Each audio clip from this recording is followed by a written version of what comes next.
지난주에 제가 말씀을 나누면서 우리 교회는 감사와 기쁨으로 기억되어지는 교회가 되었으면 좋겠습니다라는 말씀을 나누면서 은혜와 평강을 축복했던 사도 바울의 그 의미들을 되새겼고요.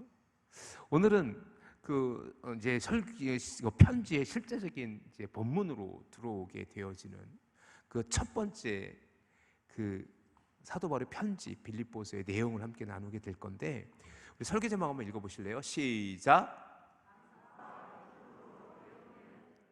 맞아요.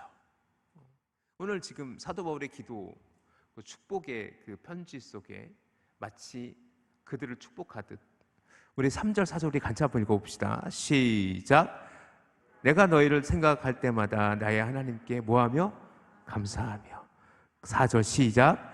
간구할 때마다 너희 무리를 위하여 무엇으로 항상 간구함은? 기쁨으로 항상 간구함은. 자, 여기서 중요한 단어 세 단어가 나와요. 감사, 간구, 기쁨.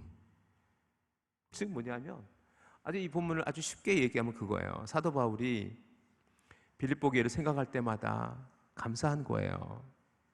그리고 기도할 때마다, 늘 기도할 때마다 뭐예요? 기쁨으로 기도하게 돼요. 좋으니까. 자, 여기서 저는 먼저 기쁨이라는 그 감정을 여러분하고 함께 좀 나누어 보길 원해요. 여러분, 기쁩니까? 기쁨이라는 것은 어떤 의미가 있는지 제가 사전을 찾아봤어요. 메리암 웹스터라는 이 사전이 있는데, 이 사전에 이렇게 정의되어 있어요. 안녕, 편안하고 성공하고 행운 또는 자신이 갈망하는 것을 소유하게 될 가능성이 의해서 솟아나는 감정이래요. 즉 뭐냐면 안녕하고 내가 편안하고 내가 어느 정도 성공을 이루었고 또 그 속에서 어느 정도까지는 내가 그냥 이루어갈 수 있는, 내가 소유할 가능성이 있는 것들을 기대할 수 있고, 그래서 내 삶이 그냥 평온해지는, 그래서 그 속에서 느껴지는 감정을 기쁨이라고 그렇게 표현하고 있더라고요. 어느 그 심리학자는 어떤 만족감에 의해 느껴지는 즐겁고 흥겨운 감정이라고 정의를 하기도 해요. 여러분, 기쁨이라는 감정을 언제 느끼나요? 기쁨이라는 감정, 즐거운 감정, 좋아요, 행복해요. 지금 여러분은 기쁘십니까? 별로 안 기쁘신 것 같은데. 옆 사람과 여쭤보세요. 당신은 지금 기쁩니까? 시작. 우리 이제 진짜로 이제 결혼이 이제 한 달도 남지 않은 우리 정화자매, 기쁜가요? 기뻐요. 그죠? 기뻐요. 자, 이 기쁨이란 감정을 좀 이렇게 스스로를 되뇌어 보면 결국 뭐냐면 무엇인가 내게 좋은 일이 있을 때의 감정일 수도 있고요. 그런데 그것이 누군가에 의해서 의도된 기쁨을 우리가 생각할 때 누군가에 의해서 강요되는 기쁨이 기쁨일 수 있을까? 라는 생각을 해봐요. 여러분 혹시 누군가가 지금 당신 기뻐해야 됩니다 라고 명령하면 네, 이제부터 제가 기뻐하겠습니다 라고 대답할 수 있어요? 그런데 성경을 잘 읽어보세요. 기뻐하라 그래요. 기뻐하라 그래요. 그러면 도대체 우리가 이야기하는 그 기쁨은 도대체 뭘까? 그래서 제가 어느 칼럼을 하나 보게 됐는데, 김건중 신부님이란 분이 살레시오 수도원에서 수도사로 사역하시는 그 김건중 신부님의 칼럼을 보게 됐어요. 그 칼럼에서 이 기쁨의 종류에 대해서 이렇게 설명하는데, 첫 번째 뭐냐면 어떤 기쁨이냐면 무월감 혹은 차별화를 통한 기쁨이래요. 그건 뭐냐면 내가 누구보다 잘났어, 내가 누구보다 성공했어, 내가 누구보다 많은 것을 소유하고 있어, 그러므로 느껴지는 그 우월감, 이것을 기쁨의 감정의 하나로 생각했는데 이것은 뭐예요? 굉장히 저급하고 일차원적인 기쁨이에요. 왜냐하면 그 기쁨은 쉽게 사라져버려요. 언제? 누군가가 나보다 부자고 누군가가 나보다 성공했고 누군가가 나보다 능력 있다라고 느껴지는 순간 그러한 기쁨의 감정은 사그러져 버려요. 이건 아주 일차원적인 어떤 그런 기쁨의 감정인데, 근데 우리는 피부적으로 가장 와닿는 기쁨 중에 하나가 그거일 수도 있어요. 그런데 이것은 참된 기쁨이라고 말하기는 좀 어려워요. 두 번째, 김건중 그 신부님께서 얘기하는 건 뭐냐면 동질감의 기쁨이래요. 나와 같은 생각, 혹은 나와 어떤 그 공유할 수 있는 감정을 나눌 수 있는 그런 누군가의 대화, 그런 곳에 있는 소속감도 우리에게 기쁨을 줄 수 있대요. 적어도 우리 교회 성도님들은 우리 전입교회 성도라는 것만으로도 기뻐할 수 있기를 주님의 이름으로 축원합니다. 그래서 우리가 서로가 기쁨으로 맞이하고 대화할 때 같은 어떤 공유되는 이슈가 있고 서로 이야기하면서 또 그렇게 감정이 주고받아진다면 이것이 우리에게 기쁨의 감정이 되어줄 수 있다라는 겁니다. 이것이 동질감의 기쁨이라고 합니다. 그런데 저도 그런 기쁨을 느낄 때가 있어요. 바로 그리스도인을 만날 때. 저도 종종 우리 지방에, 세종공주 지방회에 동기가 한 명 같이 목회를 해요. 세종 지역에서, 공주 지역에서. 그 친구예요. 둘이 만나면 그냥 이름 부르고 서로 농담도 하고 또 기도 제목도 나누고 진지할 때는 한없이 진지한 그 친구가 있어요. 그 친구를 만날 때는요, 그냥 좋아요. 그래서 일부러 가서 만나기도 하고 식사도 해요. 그런 것이 동질감의 기쁨이에요. 그런데 이건 역시도 유한한 것이요, 조건적인 기쁨이에요. 그런데 이 김건중 신부님이 제가 미처 생각하지 못했던 기쁨의 이야기를 하는데, 그것이 뭐냐면 관조의 기쁨이 두 번째 줄부터 있는 거예요. 조용한 관조의 기쁨이다 라고 해요. 이 관조의 기쁨을 이렇게 설명하고 있어요. 제가 읽어드릴게요. 이 관조의 기쁨은 기나긴 인류의 역사 안에서 인간이 살아왔던 의미들을 단순하게 꿰뚫어 보는 통찰의 기쁨이고, 두려움 섞인 은밀한 기쁨도 그렇다고 희망 섞인 은밀한 슬픔도 없이 내 인생의 안에 새겨진 삶의 의미들을 바라보는 기쁨이며 직관의 기쁨이다. 이런 기쁨은 생명의 주인이 누구인지를 알고 두려움 없이 그분을 차지하고 맞이하려는 순간에 완성된다라고. 즉 이걸 좀 더 쉽게 표현하면 이거예요.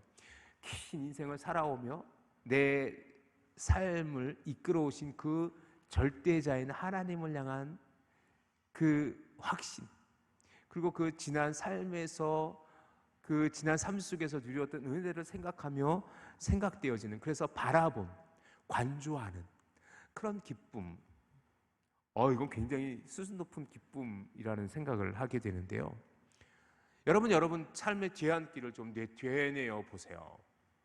여러분 지난 인생을 되뇌어 보면서 정말 힘든 일도 많고 어려운 일도 많았는데 어느 순간 하나님이 내 인생에 개입하시기 시작하시고 그 내 인생을 이끌어 주셨다라는 그 믿음의 확신이 있다면 여러분은 기쁠 수 있지 않을까요?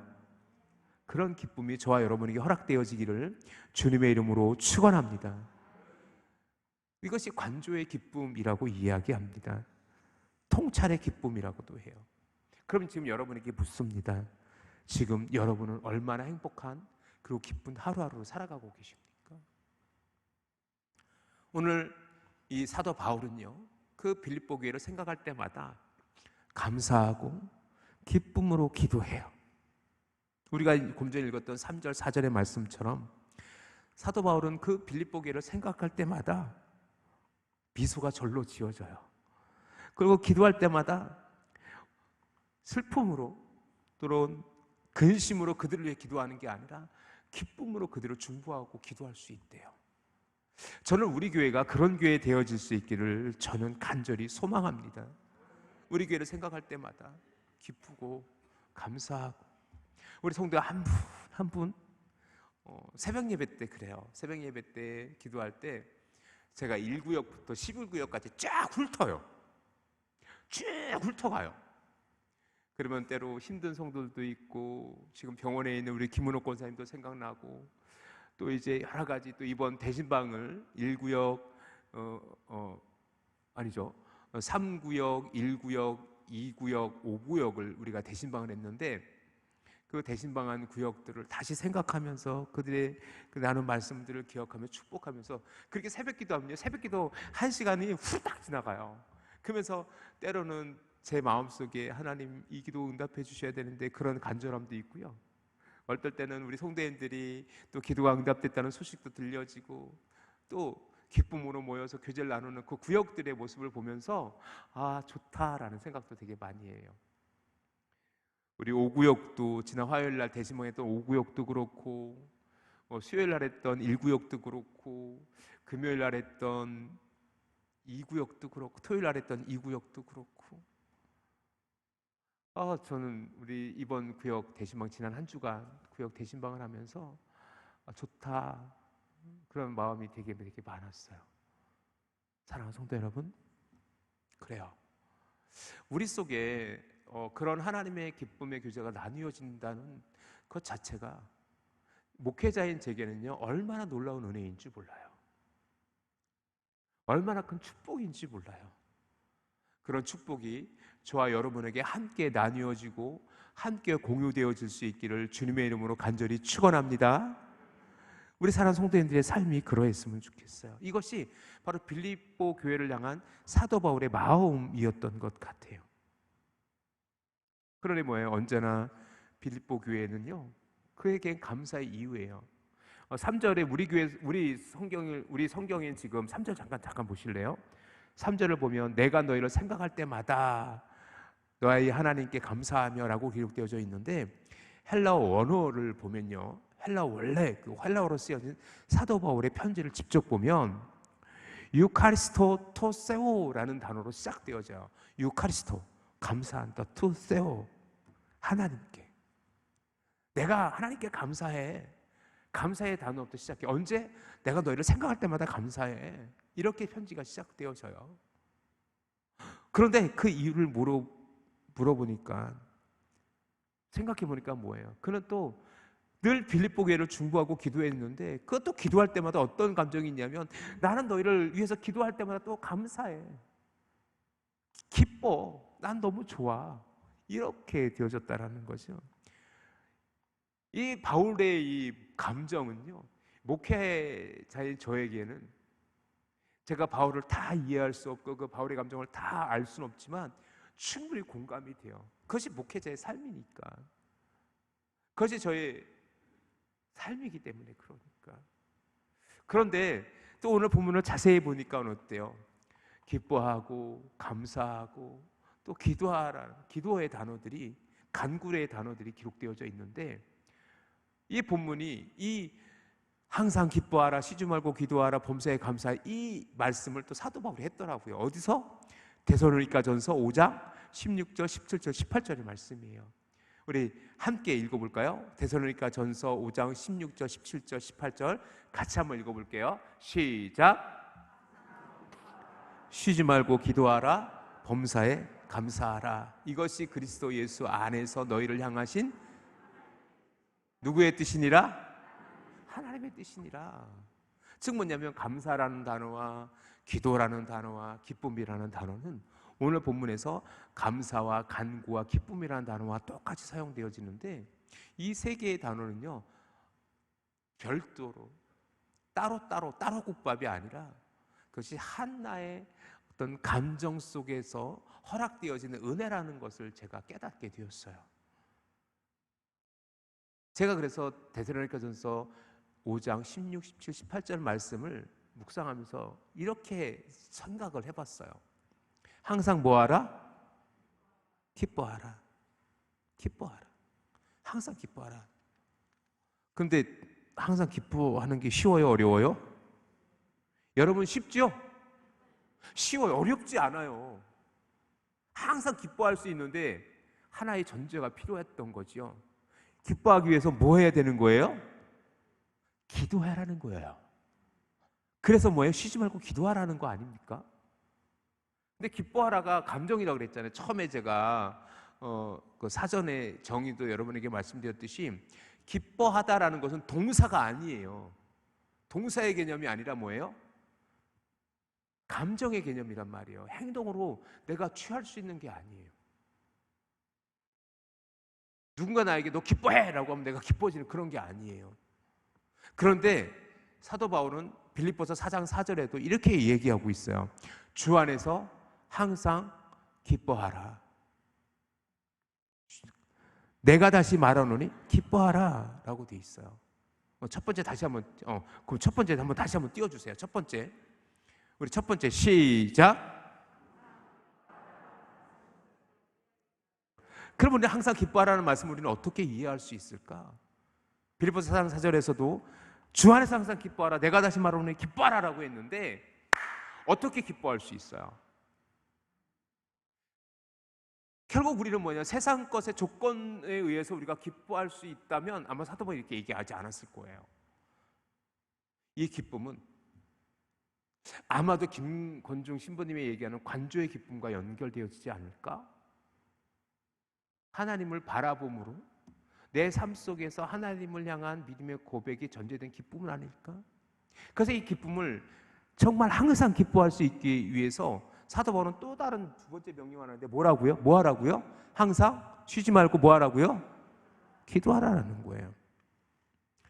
즉 뭐냐면 쉬지 말고 기도하라는 의미는 무엇이냐면 결국 우리가 기도함으로 우리가 기쁨의 은혜를 누려갈 수 있다는 거예요. 그런데 기도라는 것은 뭐냐면 지금 이것이 마틴 루터가 했던 그 이야기인데 우리 같이 한번 읽어봅시다. 시작. 구두 수송공은 구두 수선하는 것이 그의 일이듯이 그리스도인은 기도하는 것이 그의 일이다라고 해요. 그렇게 루터는 이야기하기도 합니다. 사랑하는 성도 여러분, 저는 여러분들이 하나님으로부터 허락되어지는 기쁨을 그 기쁨의 은혜를 누려가기 위해서 쉬지 않고 기도할 수 있기를 주님의 이름으로 축원합니다. 그렇게 되면 자연스럽게 어떤 은혜를 누려갈 수 있냐면 우리는 뭐예요? 범사에 감사할 수 있다라는 거예요. 범사에 감사할 수 있어요. 늘 기쁜 사람이 늘 기도하는 사람이 원망하고 불평할 수 있어요? 그건 무엇인가 잘못되는 거예요. 그래서 범사에 감사하라는 명령은 쉬지 말고 기도하라는 명령의 또 다른 열매이다라는 거예요. 믿습니까? 즉 뭐냐면 우리가 뭐예요? 기뻐하고 감사하고 기도하면 우리는 어느 순간 우리의 삶은 날마다 하나님의 은혜로 가득 채워질 수 있다라고 저는 확신합니다. 저와 여러분이 그렇게 하루하루를 살아가다 보면 어느 순간 우리의 교회는 우리 늘 기뻐하는 성도들이 모인 공동체 우리 교회 가운데 사탄막이 악한 영이 틈탈 틈이 있을까? 우리에게 원망의 이유가 있을까? 불평의 이유가 있을까? 사랑하는 성도 여러분, 기억하십시오.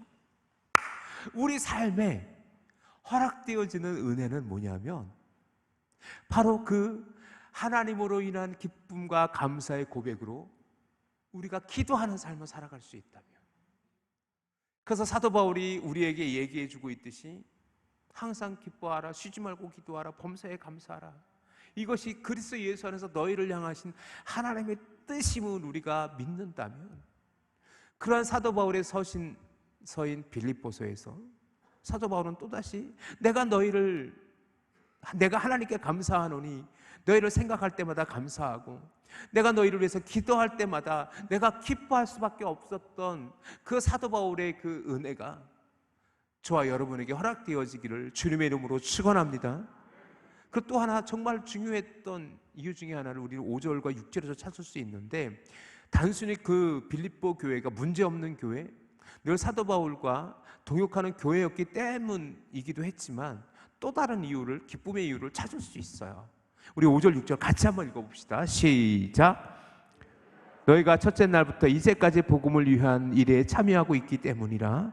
너희 안에 착한 일을 시작하신 이가 그리스도 예수의 날까지 이루실 줄을 우리는 확신하노라 라고 기록하고 있는데, 이 편지를 쓰고 있는 곳이 어디예요? 다시 한번 여러분 기억해 보십시오. 이 편지를 쓰고 있는 곳이 어디예요? 로마 감옥이란 말이에요. 감옥이에요. 잉어의 몸이에요. 그는요 지금 복음을 전하다가 로마 감옥에 갇혀 있는 상황에서 이 빌립보 교회에 편지를 쓰고 있는 거예요. 언제 그 콜로세움에서 검투사에 의해서, 사자들에 의해서 죽임을 당할지 몰라요. 언제 그 몸이 기름으로 뒤덮여 거리의 횃불로 사용되어지는 순교의 자리로 내몰릴 줄 모르는 상황이에요. 하지만 지금 그것은 사도 바울에게 중요한 게 아니에요. 되려 사도 바울은 무엇을 위해서 기도하고 있냐면, 즉 빌립보 교회가 그 첫날부터, 그 첫날이 언제일까요? 바로 그들이 복음을 들은 첫날부터 그 빌립보 강가에서 그 여인들과 함께 처음 복음을 전했을 때 그 함께 있던 루디아의 집에서 또 그렇게 예배드리며 그들이 세례를 받고 그렇게 빌립보 교회를 세워지는 그 첫날부터 지금까지 복음을 위하여 함께 동역했어요. 이미 빌립보서를 처음 여러분에게 이 말씀을 나누면서 여러분에게 말씀을 드렸듯이 빌립보 교회는 그래서 사도 바울에게 너무나도 특별한 교회였었던 것이요. 빌립보 교회는 그래서 특별하게 바울의 선교사에서 아주 특별한 은혜를 나누었던 교회이면 분명합니다. 그것 때문에 감사하고 기뻐했는데 또 다른 확신이 하나 있었어요. 정말 사도 바울이 기쁨과 감사로 확신했던 것은 무엇이냐? 너희 안에서 착한 일을 시작하신 이가 그리스도 예수의 날까지 이르실 줄 우리가 확신하노라. 아멘. 그리스도 예수의 날이 어떤 날일까요? 바로 그 예수 그리스도께서 재림하셔서 다시금 우리에게 오셔서 우리를 구원으로 이끄실 그날까지. 즉 뭐냐면 너에게 착한 일을 시작하신, 너에게 복음을 전하신 성령, 그 하나님께서 다시 그 예수 그리스도를 이 땅에 보내시기까지 그 구원의 모든 역사를 이루실 그날까지 내가 너희와 함께 하기를, 그날까지 너희를 복음으로 이룰 것을 내가 확신하기 때문에 내가 감사하고 기도하는 거야. 나는 기뻐라고 말하는 것 아닙니까? 사랑하는 성도 여러분, 기억하십시오. 우리 교회가 정말로 기쁨과 감사로 기억되어지는 교회가 되어지기 위해서는요, 우리 교회가 성령님과 함께하는 교회가 되어져야 됩니다. 믿습니까? 함께 믿음의 사명을 감당하고 함께 하나님의 사랑으로 함께 동역하는, 그래서 우리 교회 모든 성도님들은 주님 안에서 그 예수 그리스도의 복음이 시작되는 그날부터 90여 년 전에 우리 장로님께서 기도하셨듯이 90여 년 전에 하나님께서 분명한 목적을 가지고 우리 이곳 전이 땅에 전이교회 세우신 것을 믿습니다. 그리고 90년의 역사 속에 하나님께서는 그 많은 은혜를 우리에게 베풀어 주셨어요. 그리고 또한 주님이 다시 오실 그날까지 우리 전이교회를 통해서 하나님의 복음의 사명이 감당되어지기를 주님이 원하시고, 그 주님이 원하시는 대로 우리가 함께 그 믿음의 동역을 할 때 우리 교회는 하나님께도, 그리고 우리 교회에 속한 모든 성도들에게도, 그리고 우리 교회를 통해서 함께 동역하는 모든 선교사님들과 모든 그리스도인들에게도 기쁨과 감사로 기억되어지는 교회가 되어질 줄 믿습니다. 그런 교회가 되어줘야 되죠. 우리 교회가 그런 교회 되어줘야 돼요. 그런데 저는 오늘 결론처럼 사도 바울의 이야기를 좀 주목해 보고 싶어요. 너희 안에서, 단어를 좀 바꿀까요? 우리 안에서 착한 일을 시작하신 이가 누구예요? 성령님이에요. 믿습니까? 하나님이에요. 믿습니까? 그분께서 다시 그리스도 예수, 그 아들 예수 그리스도를 이 땅에 다시 보내셔서 재림 때에, 종말 때에 모든 구원을 이루실 그날까지 우리에게 함께 하실 것을, 그 모든 것을 이루실 것을 우리가 믿습니다. 확신합니다. 그런 기쁨이 있으니, 그런 감사가 있으니 우리가 어찌